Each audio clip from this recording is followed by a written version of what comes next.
Habari yako mtazamaji wangu wa kipindi chetu cha siasa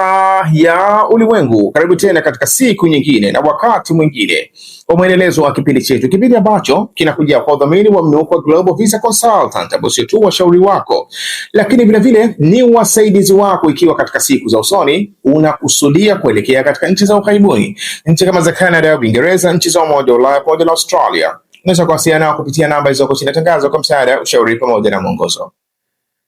Tukielekea katika uchambuzi wetu wa leo, bila shaka kwa mara ya kwanza baada ya siku 13 mfululizo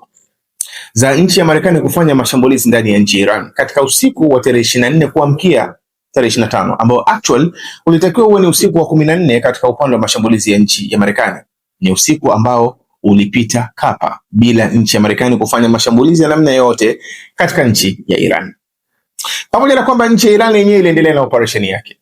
hasa katika upande wa nchi ya Bahrain, katika sehemu kama za Fifth Fleet Base na mfano wake. Maana yake kuna mashambulizi yalifanyika huko, lakini vile vile katika baadhi ya maeneo ya mji mkuu wa Manama kuna baadhi ya mashambulizi yalifanyika ya nchi ya Iran. Kufanyika kwa mashambulizi ya nchi ya Iran maana yake kuna indicate au kuna ashiria kwamba Iran wameendelea na sera yao kwamba wenyewe hawatastopisha kufanya mashambulizi katika position tofauti za nchi ya Marekani katika eneo la Mashariki ya Kati mpaka pale adui yao atakapokuwa amesurrender, kwa maana kwamba amejisalimisha. Lakini hatua ya nchi ya Marekani kustopisha kufanya mashambulizi katika usiku wa tarehe 14 inawezekana ukawa na mambo mengi au ikawa na makadirio ya vitu vingi nyuma yake. Jambo la kwanza ni kwa kuzingatia kwamba taarifa zilizokuwa wazi ni za nchi ya Marekani kuleta pendekezo la kustopishwa kwa mapigano baina ya nchi ya Marekani na nchi ya Iran kupitia channel tofauti, ikiwemo channel ya waziri mkuu wa nchi ya Iraq Ali Al-Zaidi katika safari yake hivi karibuni kuelekea katika nchi ya Iran. Ujumbe hasa ulikuwa ni huo, ya kwamba mapigano yaweze kustop, jambo ambalo nchi ya Iran walikuwa wamelikataa mpaka pale watakapofikia hatua ya kuwa na makubaliano ya kudumu kuhusiana na swala la kustopishwa kwa mapigano. Kwa hivyo hatua ya nchi ya Marekani kustopisha kufanya mashambulizi katika usiku wa jana tarehe 14 inawezekana ikawa inaashiria ni hatua ya Marekani kutaka kulazimisha kustopishwa kwa mapigano, kwa kuzingatia mfumo wa nchi ya Irani katika kufanya mashambulizi yake. Maana yake umekuwa ni mfumo ambao umekaa katika mtindo wa retaliation. Manake na hii tumekuwa tukikariri mara nyingi kwamba Irani mashambulizi yake ilikuwa ikifanya kwa mujibu wa Marekani inavyoshambulia. Marekani ikishambulia na Irani ndio wanashambulia katika muundo huo. Kwa hivyo itakapokuwa imekosekana mashambulizi ya nchi ya Marekani, inawezekana ikakosekana sababu ya nchi ya Irani kufanya mashambulizi yake. Kwa hivyo hata kama Irani itakuwa imekataa kwenye kuingia katika upande wa ceasefire, automatically hii hatua ya nchi ya Marekani inawezekana ikawa inasadifu kulazimisha kuingia katika upande wa usitishaji wa mapigano hata kama hayatakuwa hayana makubaliano maalum. Na ndio maana inaonekana huenda jana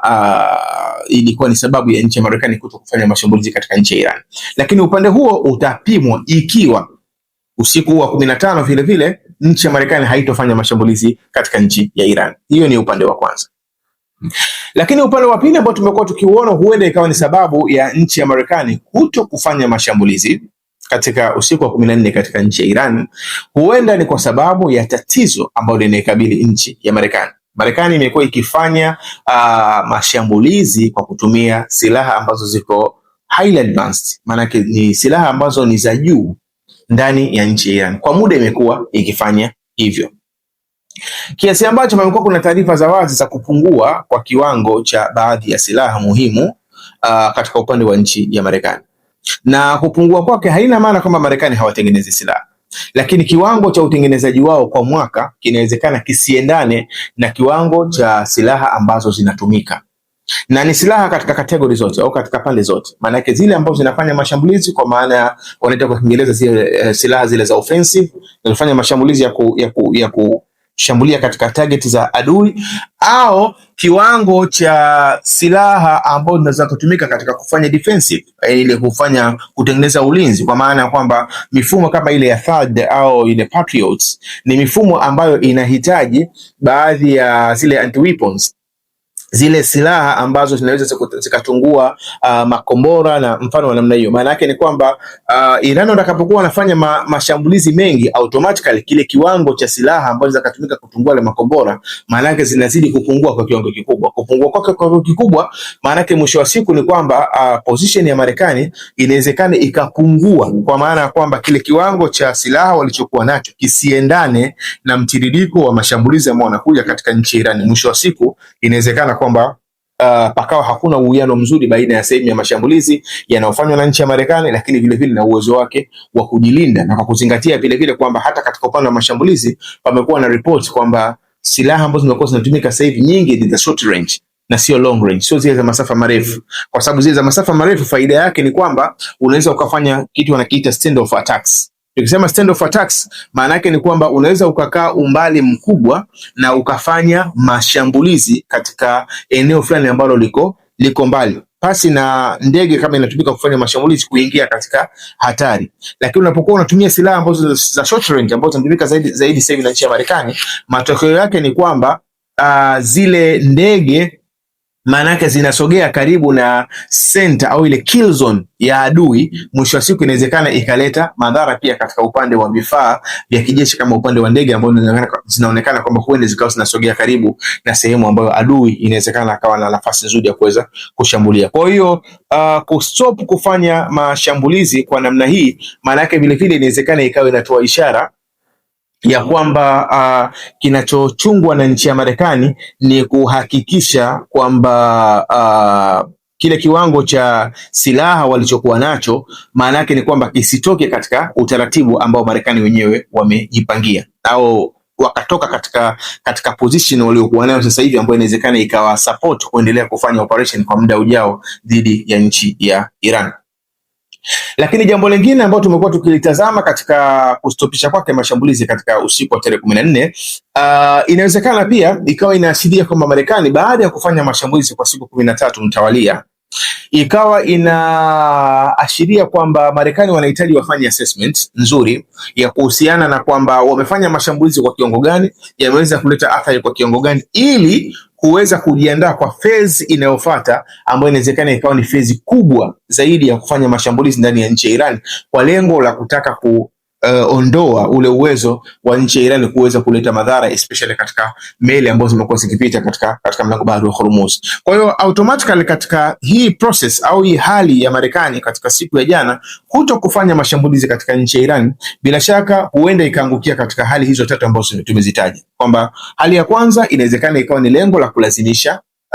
waingie katika ceasefire ambayo Iran wamekuwa wakikataa,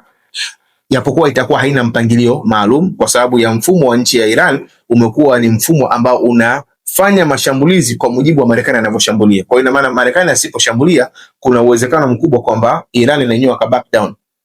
wakawa tena hawafanyi mashambulizi. Lakini hali ya pili ni ya kusave kiwango kile cha silaha, na hali ya tatu inawezekana kwamba Marekani wanajipanga kuingia katika phase nyingine ambayo inawezekana ikawa ni phase kubwa zaidi kuliko phase tuliyokuwa nayo au phase ambayo tumetoka hivi sasa. Lakini pamoja na mazingira yote, bado kuna vitu muhimu ambavyo tumekuwa tukivitazama ambavyo vinaikabili nchi ya Marekani kwa hivi sasa. Marekani inakabiliwa na matatizo mawili makubwa. Tatizo la kwanza hasa ni hili ambalo tumelitaja kuhusiana na kiwango cha silaha, lakini tatizo la pili hasa ni kuhusiana na swala la bei ya mafuta duniani. Kwa maana kwamba ukiangalia bei ya mafuta ya gesi ndani ya nchi ya Marekani vile imekuwa ikipanda. Kama vile inavyopanda katika soko la dunia kwamba hakuna utulivu, automatically vile vile na katika upande wa nchi ya Marekani imekuwa ikipanda, na imekuwa ni jambo ambalo linaleta shida kubwa. Na ndio maana striving au ile mapambano ya nchi ya Marekani hasa lengo lake kubwa ni kuangalia namna ya kuzuia tena bei zisiweze kupanda, na ndio maana amekuwa akilazimisha kwenye swala la ceasefire. Lakini tunasema kwamba hili ni tatizo especially katika upande kama wa bei ambao hatujauzungumza. Katika upande wa bei, tatizo lake kubwa hasa ni equation ya eneo la Mashariki ya Kati au ule mlinganyo wa eneo la Mashariki ya Kati. Eneo la Mashariki ya Kati ukiangalia muundo wake ni kwamba kiuhalisia ile equation au ule mlinganyo unaoweza kufanya bei zikashuka, ule mlinganyo wote umetengenezwa na unakontroliwa na nchi ya Iran, na hili ndio tatizo kubwa zaidi kuliko jambo lingine lolote. Ukiangalia katika mlango bahari wa Hormuz, maana yake ni kwamba mlango bahari wa Hormuz, Irani sera yao ni kwamba hautarudi katika hali ilivyokuwa nyuma. Maana yake kwa hivi sasa, kwa hali iliyopo na itakayokuja mbele, management ya swala la mlango bahari wa Hormuz litabaki chini ya udhibiti wa nchi ya Iran na nchi ya Oman. Katika kipindi cha vita, maana yake Iran wao ndio take control ya mlango bahari wa Hormuz. Katika kipindi cha amani, maana yake management ya mlango bahari wa Hormuz itabaki chini ya nchi ya Iran na nchi ya Oman. Hili ni tatizo la kwanza ambalo maanake katika mazingira ya namna hiyo, maanake ni kwamba Marekani anakosa control ya moja kwa moja ya ishu mlango bahari wa Hormuz, jambo ambalo bila shaka linakuwa ni jambo kubwa na linakuwa ni jambo gumu kwa nchi ya Marekani. Na hili ndiyo jambo ambalo kwa muda mrefu Marekani walikuwa hawachukui option. Kwa wale marais waliopita huko nyuma, walikuwa hawachukui option ya kwamba kuna siku wanatakiwa waishambulie nchi ya Iran kwa sababu ya kuhofia tatizo linaloweza kujitokeza iwapo Iran wakiamua kusema kwamba wao ndo wana control mlango bahari wa Hormuz. Maana tatizo litakuwa ni kubwa zaidi, kwa kuzingatia uwekezaji ambao umeshafanyika katika eneo la Mashariki ya Kati. Ni uwekezaji ambao hauwezi ukaufanyia uhaulishaji kwa siku moja. Itachukua muda mrefu sana kuweza kubadilisha ile strategia ya uchumi wa eneo la Mashariki ya Kati ikiwa ishu ya mlango bahari wa Hormuz maanake ipo chini ya nchi ya Iran. Hili ni tatizo la kwanza. Lakini tatizo la pili vile vile ni katika upande wa Babu al-Mandab, ambao vile vile sasa hivi ni kama inakontroliwa na kundi la Houthi. Wao ndio wanasema nani apite na wao wanasema nani asipite. Kwa hivi sasa maanake msimamo wao ni kwamba Saudi Arabia haitakiwi kupita, na ndio unaweza ukaona kwamba sera yao wameitengeneza particular hasa kwa kuitarget nchi ya Saudi Arabia. Saudi Arabia hivi sasa wakisema wanafanya escalation, wanatanua mgogoro na Houthi wanatanua mgogoro. Wakisema kwamba wanaweka vikwazo dhidi ya bandari za pale Yemen, especially ile bandari ya Hudaid au Al-Hudaid upande wa magharibi mwa nchi ya Yemen, maanake na wenyewe vile vile wanaweka vikwazo vya namna hiyo katika sehemu za bandari, especially katika upande kama wa Yanbu. Na ndio maana imeonekana katika siku ya jana yamefanyika mashambulizi makubwa baina ya nchi ya Yemen na nchi ya Saudi Arabia. Saudi Arabia walishambulia katika sehemu ya ile bandari ya Hudaid baada ya kufanya mashambulizi kwa lengo la kulipa kile kilichofanywa na kundi la Houthi katika siku za nyuma waliposhambulia meli mbili za Saudi Arabia. Baada ya kufanyika mashambulizi ya nchi ya Saudi Arabia, kundi la Houthi wakashambulia katika sehemu ya Jazan, ambapo inapatikana sehemu ya viwanda ambavyo vinahusika katika masuala ya uchimbaji wa mafuta na usafishaji wa mafuta, ambapo viko chini ya kampuni kubwa ya serikali ya nchi ya Saudi Arabia ya Aramco, ambao ukiangalia kampuni kama ya Aramco, udhibiti wake au ile kiwango cha mafuta wanachozalisha katika dunia, maana yake ni takriban asilimia 10 ya mafuta yote yanayozalishwa duniani. Maana yake ni wazalishaji wakubwa. Sasa kundi la Houthi linapokuwa lina take control ya corridor ya ile Red Sea kuanzia katika Babu al-Mandab na zile pwani za nchi ya Saudi Arabia, maana yake ni kwamba duniani umekwenda tena kuondoa takriban 10%. Yani inawezekana kiwango kikaondoka duniani cha mafuta kwa takriban 10%. Kwa hiyo maana yake ni kwamba bei sasa hivi zimepanda, lakini inawezekana zikapanda tena kutokana na msimamo wa kundi la Houthi. Sasa ukiangalia hizi checkpoint zote muhimu ni checkpoint ambazo hivi sasa maana yake ni kama ziko chini ya udhibiti wa nchi ya Iran, ambalo ni tatizo kubwa sana kwa nchi ya Marekani. Kwa hivyo Marekani sasa hivi ana matatizo mawili makubwa. La kwanza ni katika upande huo wa silaha, lakini tatizo kubwa zaidi ni hili ambalo lipo, ambalo mwisho wa siku ni kwamba katika staili ya namna yoyote, ili kuweza kutatua tatizo hili ni lazima ukubali kuacha uhuru wa baadhi ya mambo katika nchi ya Iran na washirika wake, kwa sababu kinyume na hivyo maanake huwezi kupata matokeo yaliyokuwa chanya. Na hii imekaa katika muundo huu. Maanake ni kwamba ili kuweza kuruhusu flow ya mafuta kutokea katika upande wa mashariki, kwa maana katika nchi kama zile za Qatar, Bahrain, Kuwait, Saudi Arabia, katika upande wa mlango bahari wa Hormuz, ni lazima ukubali kwamba management ya mlango bahari wa Hormuz itabaki chini ya nchi ya Iran pamoja na nchi ya Oman, kwa sababu ya tatizo la kwamba Iran wao hawataki kutoa hata step moja ya Marekani na wenyewe kuwa na ushawishi katika mlango bahari wa Hormuz, jambo ambalo ni tatizo kubwa sana kwa nchi ya Marekani, kwa kuzingatia kwamba uchumi wa eneo la Mashariki ya Kati kwa maana hiyo utakuwa umekaa chini ya amri ya nchi ya Iran, kwamba Iran akisema uchumi uharibike basi uchumi unaharibika, na akisema uchumi ukae sawa maana yake uchumi unakaa sawa, jambo ambalo maana yake patakuwa hakuna maana ya Marekani kuwepo katika eneo la Mashariki ya Kati, kwa sababu yeye kwa siku zote amekuwa ndiyo mlinzi na ndio amekuwa mtoa hakikisho kuhusiana na hali ya usalama katika choke points zote muhimu. Maanake ukiangalia katika mlango bahari wa Hormuz, ukija katika unapita katika Arabian Sea kwenda katika Babu al-Mandab kwenda mpaka katika Suez Canal, katika haya maeneo yote, maanake 50th Fleet Base, ile base ya nchi ya Marekani iliyoko katika nchi ya Oman, katika nchi ya Bahrain, ndio ilikuwa ina kazi ya kutazama ile eneo lote na kufanya operation huko. Sasa itakapofikia hatua kwamba ile sehemu ya mlango bahari wa Hormuz ambayo ndio mapito ya kupita kuelekea katika sehemu ya uzalishaji kwenda katika sehemu nyingine duniani haipo tena chini ya nchi ya Marekani, maana yake ni kwamba kazi ya Marekani ni nini katika eneo la Gulf. Lakini tatizo lingine ni katika upande huu ambao wapo kundi la Houthi. Maanake ni kwamba kundi la Houthi ili liache kufanya disturbance ambao wanaifanya, ni lazima mambo yote ambayo yalifanyika katika siku ya nyuma dhidi yake yaweze kuondoshwa, kwa kuzingatia kwamba kundi la Houthi lilikuwa limewekewa vikwazo katika upande wa anga, kwamba ndege hazitaki kwenda katika upande wa Sanaa, katika ule mji mkuu wa Yemen ambao actually unakontroliwa na upande wa Houthi. Lakini vile vile katika upande wa bandari, manake bandari kama kuna meli zinakwenda zitaelekea katika upande wa kule Mukalla, lakini ambao ni upande unakontroliwa na ile serikali ya mpito ya nchi ya Yemen. Lakini katika upande huku wa Hudaida, katika ile bandari ya Hudaida ambayo inakontroliwa na kundi la Houthi, manake kule meli haitakiwi kwenda, kwa sababu manake panakuwa hakuna mazingira yenyewe kuweza kufanywa check up, na tatizo kubwa ilikuwa ni kwamba huenda kuna silaha zikawa zinapelekwa katika upande wa Houthi. Kwa hivyo hivi sasa tatizo lililopo ni kwamba haya masharti yote au hivi vikwazo vyote vilikuwa vimetengenezwa dhidi ya kundi la Houthi ili salama ipatikane katika upande wa bei za mafuta duniani, especially kwa kile kiwango ambacho kinazalishwa na nchi ya Saudi Arabia. Maana yake ni kwamba ni lazima kundi la Houthi lipewe uhuru, liondoshwe katika hiyo series ya vikwazo ilikuwa imewekwa, na hilo likifanyika, maana yake itakuwa ni udhalili mkubwa kwa nchi kama ya Saudi Arabia pamoja na jamaa wengine ambao walikuwa ni wasimamizi wa hilo kuweza kutekelezwa. Kwa hiyo ina maana ni kwamba kwa hivi sasa nchi ya Irani na washirika wake ndio wamekuwa wakishika hizo kona muhimu ambazo zikaleta tafsiri ya kupungua kwa bei ya mafuta duniani au kupanda kwa bei ya mafuta duniani. Na ndio maana nchi ya Marekani, moja katika proposal ambayo amekuja nayo hivi sasa ni kwamba katika issue ya memorandum of understanding au ile hati ya makubaliano baina nchi ya Marekani na nchi ya Iran, na kundi la Houthi pia litakuwa liingie. Hii ni proposal ambayo Marekani amekuja nayo hivi sasa, kwamba tunapojadili hati ya makubaliano au tutakapokuja kujadili hati ya makubaliano baina ya nchi ya Marekani na nchi ya